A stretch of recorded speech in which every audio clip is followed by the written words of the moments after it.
જય ગુરુ ગાઈસ, આજે હું તમારી જોડે એક વાત શેર કરવા માંગુ છું કે જે બી લેડીઝ પોતાની નણંદને એવું માને છે કે મારી નણંદ તો બહુ જ સારી છે, મારી બેસ્ટી છે, પણ એ બેસ્ટી ત્યાં સુધી હોય અથવા ફ્રેન્ડ ત્યાં સુધી હોય જ્યાં સુધી તમે એમની વાતો સાંભળો, તમે એમની હા પાડો અથવા એરા જે કે એમ તમે કરો.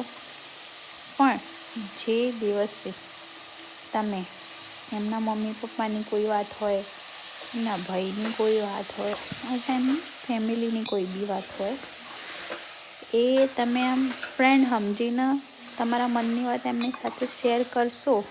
એ દિવસે એ તમારી નણંદ, જે તમે એને ફ્રેન્ડ માનો છો, બેસ્ટી માનો છો, એ જ દિવસે એ તમારી બેસ્ટી તમારી નણંદ બની જશે. ગાઈઝ, આ મેં એક્સપિરિયન્સ કર્યું છે, એટલે હું તમારી સાથે શેર કરવા માંગતી હતી.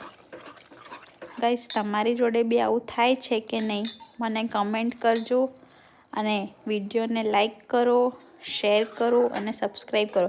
આજે આપણે પણ આ વાત કરતાં આજે આપણે બનાવ્યું છે રીંગણા બટાકાનું શાક અને બહુ ટેસ્ટી બન્યું છે ગાઈઝ.